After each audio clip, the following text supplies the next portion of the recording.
말씀 보겠습니다. 잠언 27장 7절 말씀입니다. 같이 읽겠습니다.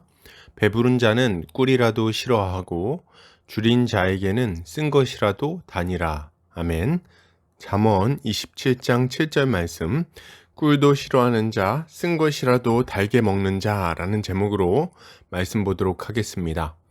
신자는 의에 줄이고 목마른 삶을 살아가는 자들입니다. 자신의 부족함을 깨닫고 날마다 그리스도의 은혜를 의지하며 살아간다는 말입니다.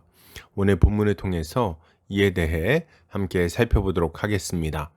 오늘 잠언 기자는 배부른 자는 꿀이라도 싫어하고 줄인 자에게는 쓴 것이라도 달다고 말합니다. 이것을 타번역본에서는 배부른 사람은 꿀도 싫어하지만 배고픈 사람은 쓴 것도 달다 라고 번역하고 있습니다. 본문은 배부른 자와 줄인 자를 대조하면서 줄인 자의 간절함에 대해서 강조하고 있습니다. 이것은 자신의 비참한 처지를 모르고 현재에 만족하는 자는 하나님의 은혜를 받을 수 없다는 것을 교훈하는 동시에 자신의 곤비함을 알고 하나님의 은혜를 간절히 구하는 자는 하나님의 은혜를 충만히 받아 누리게 된다는 것을 교훈하는 말씀이라고 할 수 있겠습니다. 본문은 배부른 자는 꿀이라도 싫어하고 줄인 자에게는 쓴 것이라도 달다고 말합니다. 여기서 배부르다는 사베아라는 단어인데 물린, 만족한, 배부른 등의 의미를 가지고 있습니다. 그리고 싫어하다는 부스라는 단어인데 밟다, 유린하다 등의 의미를 가지고 있어요. 그리고 줄이다는 라이브라는 단어인데 굶주리다, 배고프다 등의 의미를 가지고 있고 쓰다는 마르라는 단어인데 쓴, 괴로움 등의 의미를 가지고 있습니다. 그러니까 정리해 보면 음식이 물릴 정도로 배가 부른 사람은 꿀처럼 달고 맛있는 것이라도 밟고 지나가 버리고 굶주리고 배고픈 사람은 먹을 때 고통스러울 정도로 쓴 음식이라도 기쁘게 먹는다는 말을 하고 있는 것입니다. 정말 그렇습니까? 네. 성경은 굶주린 사람이 얼마나 끔찍한 음식으로 다투는지를 적나라하게 보여주곤 합니다. 열왕기에 보면 사마리아 성이 아람 사람들에게 포위당했을 때 나귀 머리 하나에 은 80세겔, 비둘기 똥 4분의 1갑에 은 5세겔을 주고 사 먹었다고 증언합니다. 배고픔은 이처럼 사람이 악한 음식조차도 사모하게 만드는 것이라고 할 수 있는 거죠. 물론 이것은 시장이 반찬이라는 이야기를 하고자 하는 것은 아닙니다. 여기서 우리가 주목할 부분은 두 가지인데 첫 번째는 배부른 상태에 있는 사람은 아무리 좋은 것이 주어진다고 해도 그것을 거부할 수 있다는 것이고 두 번째는 배고픈 상태에 있는 사람은 그것이 쓰고 좋지 않은 것이라 할지라도 그것이 생명을 유지하는 데 도움이 된다면 기쁘게 받아들인다는 것입니다. 그러면 이것이 교훈하고자 하는 것은 무엇일까요? 누군가를 식사 자리에 초대할 때는 배고픈 상태로 만들라는 이야기를 하는 걸까요? 그렇지 않습니다. 이것은 심령이 가난한 자는 복이 있다고 말씀하신 예수 그리스도의 말씀을 생각나게 하는 교훈입니다. 주님은 심령이 가난한 자가 복이 있다고 말씀하시면서 천국이 그들의 것이 될 것이라고 말씀하십니다.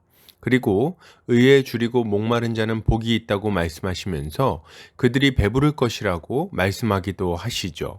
무슨 말입니까? 심령이 가난한 자는 저주를 받은 것이 아닌가요? 의에 줄이고 목마른 자는 불쌍한 자 아닙니까? 그렇지 않다는 거죠. 그저 그 상태에 머물렀다면 이 사람은 저주받은 자요, 불쌍한 자가 맞을 것입니다.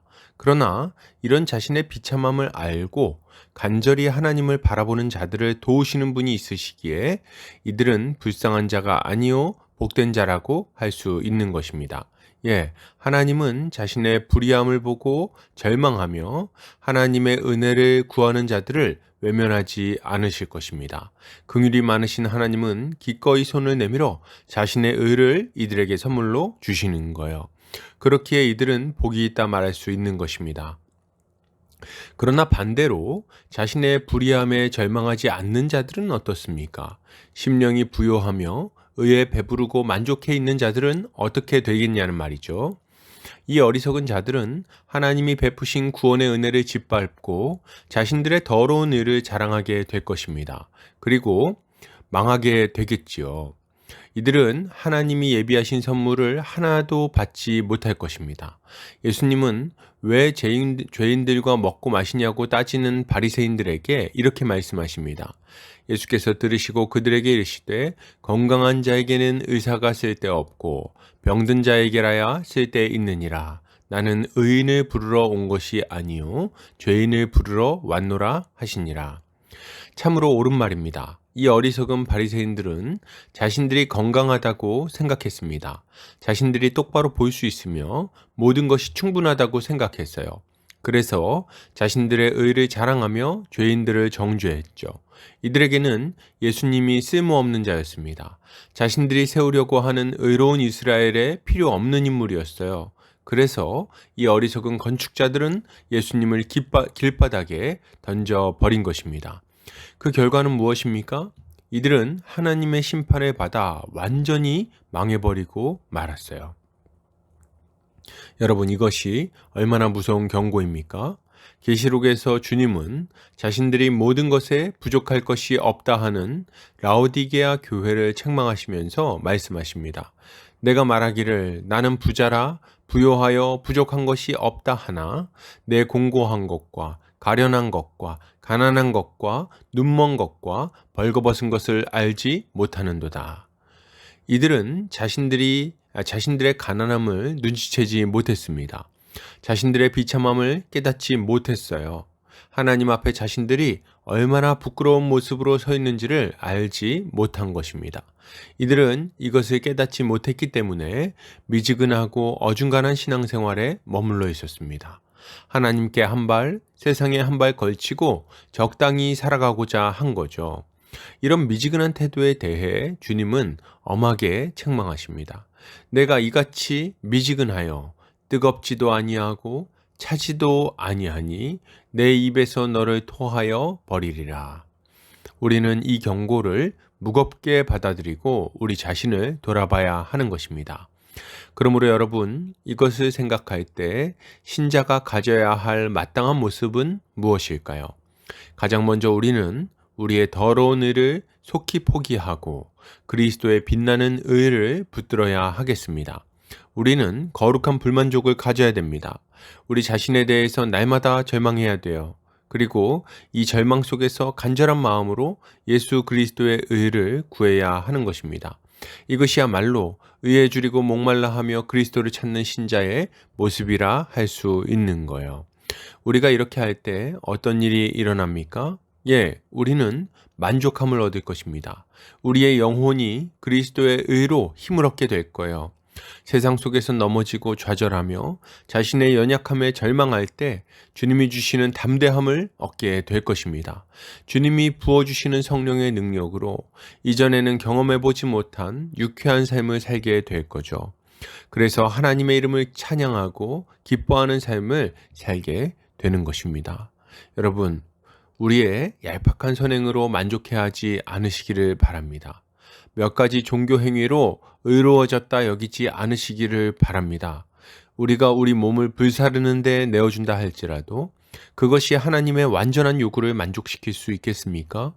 우리는 스스로 배부르다 여기는 어리석은 상태에서 벗어나 날마다 의에 줄이고 목말라 하는 삶을 살아야 할 것입니다. 이렇게 할 때 우리는 더욱 적극적으로 그리스도를 따라 십자가의 길을 걸어가게 될 것이고 미지근하고 어중간한 신앙에서 벗어나 주님의 마음에 기쁨이 되는 거룩한 삶을 살아가게 될 것입니다. 결론을 드립니다. 여러분, 의에 줄이고 목말라 하시기를 바랍니다. 현재에 만족하지 말고 더 나은 삶을 추구하시기를 바랍니다. 주님은 우리에게 참된 만족과 기쁨을 넘치도록 부어 주실 것입니다.